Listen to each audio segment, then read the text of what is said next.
le musée de l'Homme à Paris va être démantelé. Et c'est un peu comme un domaine de famille dont on avait presque oublié l'existence, dont on avait nié plus ou moins consciemment l'héritage qui va disparaître.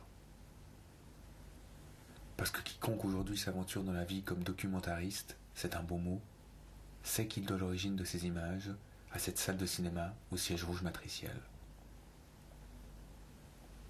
Faire le tour du domaine avec Jean Rouch, le vieux lion.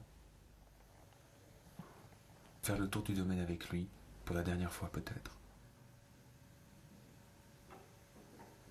Quand vous avez commencé à filmer, vous avez filmé avec une petite caméra qui était une Ballowell, caméra 16, Ballowell, qu'il fallait remonter, etc. manuellement. Vous aviez cet appareil sonore qui était du son direct. Vous passiez pour un extraterrestre, faire les professionnels de la profession qui tournaient en 35 avec des grosses caméras. Oui, sauf Bromberger.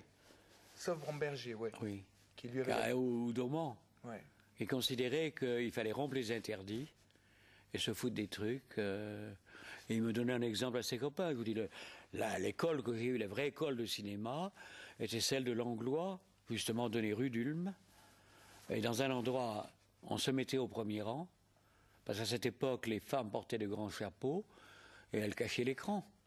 Et au premier rang, on n'avait pas le truc. Et nous étions le groupe du premier rang. Il s'appelait Godard, Truffaut, c'était ça.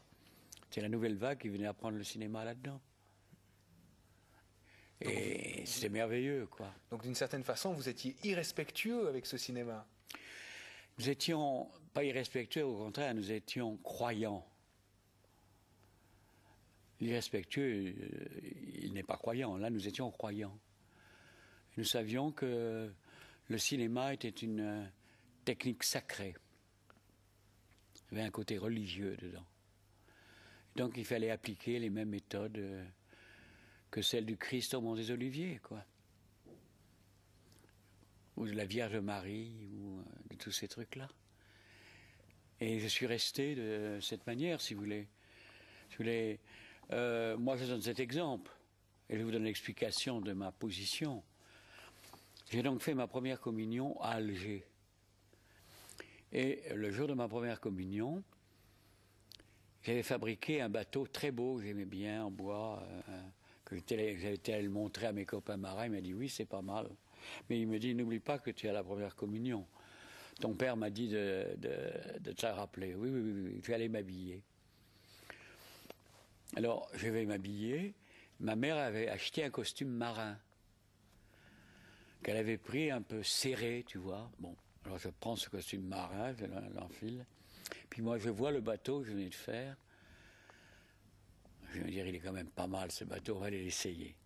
Et je cours pour l'essayer et je tombe à l'eau, dans l'eau de mer. Je me dis, ça, j'ai fait une connerie là.